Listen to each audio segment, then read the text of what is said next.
What's going on, guys? It's been a little over a week, so it is time for my final wrap-up for my Ice Shot of Penetration Deadeye League Starter. This has been an absolutely phenomenal league start. I'm going to talk about how I made some of the money I made, how I chose to upgrade the build a little bit differently than the guide to fit my needs, and what you can do going forward if you want to continue to upgrade the build. So let's jump right in. Number one, I decided against going for the cold conversion version of the build. Tri-Ellie is in such a powerful place right now, and Fizz has taken a few hits over the last few leagues. Despite the fact that bows now get 20% more Fizz damage, Hatred got nerfed, and Heat Shiver is no longer best in slot. The Fledgling is an absurdly powerful helmet that replaces the need for Heat Shiver and pushes the budget for a physical setup even higher than it was last league. I think I would not try to touch a Fizz version of this build until I had a couple hundred divines. So very quickly, for those of you who do want to go for physical, you want to get a Fizz bow with as much Fizz as you can get on it. Then you want to get Hatred Aura Effect on a chest. You want to get Aura Effect wherever you can, including on like a Corrupted Fury Valve. And you're going to have to drop a defensive aura for Hatred. The ceiling for physical is higher, but in my opinion, this build is best played as a Tri-Ellie bow. So let's talk about what I did. I started the league with an Alkengo tree, doing a lot of Expedition, and then rolling into Legion once I had the build up and running. I ran both Expedition and Legion in an Alkengo setup pretty much all the way until I got my Headhunter. The build was blasting so well, I decided to not upgrade pretty much anything after day 2. Early on, I didn't go clusters, I didn't go for the determination setup, and it didn't really matter. I was absolutely blasting. I have some tech that's probably going to replace the determination setup, so stay tuned for that. So I blasted my way to a Headhunter, doing the Legion, and once I got my HH, respawning Legions was on. It is an absurd and PC melting strategy, but if your build and your PC can handle it, it is phenomenal currency. You really have to tune up your loot filter, but you drop approximately 2 to 1 ornate incubators per map, so you not only do you sustain them for yourself, but you make double that. I would guess half of my divines this league came from incubators. I was running them in every single map, and I still have hundreds more. Legion is absolutely phenomenal, and the respawning Legion just cranks that to the moon. This build is really, really good at it. Basically, you can just stand in the middle, throw your mines at your feet, and it will clear the entire Legion over and over again. There will be some footage in the background. My apologies for how it looks at times. So both of those Atlas trees will be down in the description. Now let's jump in and talk about my gear. So here we have level 98 Captain Jack Sparrow. I pretty much stopped leveling once I started doing the respawning Legions. There is simply no way to not die in that content.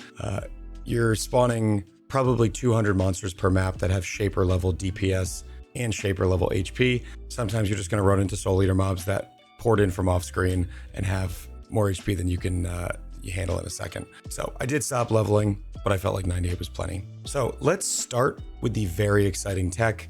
This is not going to surprise many people, but the tech is Oath of Winter. We stole Oath of Winter from the Warden. This basically allows you to stack up freezes effectively as long as you do some decent amount of cold damage and have some chance to freeze, which we do because we're always critting. Oath of Winter will build up hits that will eventually lead to a 2-second minimum freeze. The way this actually plays in game with how many hits we get per second is all smaller monsters are frozen instantly. Within rares, uniques, anything that can be frozen will be frozen in about a second.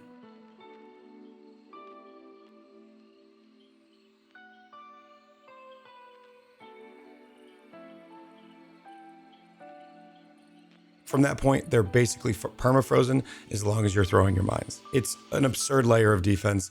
It's so powerful. In any content outside of tier 17s or respawning Legions, you are completely immortal. The downside of this Forbidden Flesh and Flame is that they were 22 divines when I bought them, and I believe they've gone up since then. So no guarantee on cost. I cannot express enough how powerful of a defensive layer this is. We just have everything frozen at all times. So I did eventually upgrade to the clusters. These are the exact clusters that were in the guide.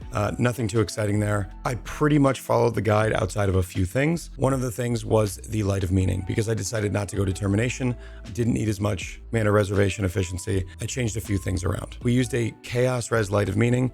This gives me, I think, like 140 Chaos Res or something ridiculous. It solves all of our Chaos Res problems in 1 jewel. As you can see on the defense tab here, I have 91 Chaos Res at the moment.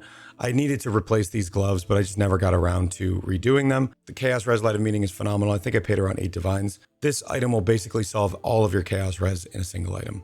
So the way our spell suppression works is I think we have 91%, and then at full life we're at 100, and then when we're not at full life we have lucky, which is 99. So this is effectively 100%. Now it is possible once every couple hundred spell hits you are going to take an unsuppressed hit, but I did not find that to be a problem, particularly once we have Oath of Winter. That's pretty much all I did differently on the tree. As far as gear goes, we did make a swap. This league, getting Culling Strike on your bow means you can drop it from your links in your Rain of Arrows setup. So our Rain of Arrows now has life gain on hit support, which is 54 life per hit. This feels amazing. I originally had upgraded to a ring that had life gain on hit from Elder, but this is way, way more, and we can just get Cull from our bow. Unfortunately, bows don't have that good of rune enchants. The one I would recommend if you didn't go for Culling Strike besides flat damage is Elusive on crit. It's going to make you faster. You're going to avoid damage from hits. I think that'll feel pretty nice. My Fury Valve, I upgraded to this for about a Divine. It gave me all res and elemental damage with attacks. Nothing too exciting, but we didn't need the Dex and Int. Ideally on the Fledgling, you'd like something like a Power Charge or a Cost and Reservation Multiplier Corruption, but those were incredibly expensive and I just never got around to upgrading to them. I did end up getting a decent bit of rarity in this build. I've got 25 on this ring here, 25 on this ring here. And there was a while where I was running a rarity flask, but I ultimately swapped it for Onslaught move speed because I just wanted to go faster, and faster equals more gold anyway. Again, I can't stop talking about this item. The Venter's Gamble ring is absolutely insane. I just purchased this last night. It is a one-off perfect life, perfect reservation, and almost perfect resistance Venters. I got this for 20 divines. Now, they're not all going to be 20 divines like this, but it just goes to show you how little people value this item. It's absolutely insane. I'm going to be putting catalysts on this to get to another 10 or so life, as well as another 3 mana reservation efficiency. This will likely be going on my next build. For the Lightning Coil corruptions, I think best in slot is reduced extra damage from crits. Between this and the Crit Mastery on the tree, I've got 80% reduced extra damage from crits, which is plenty in my opinion. You don't need to get to 100%.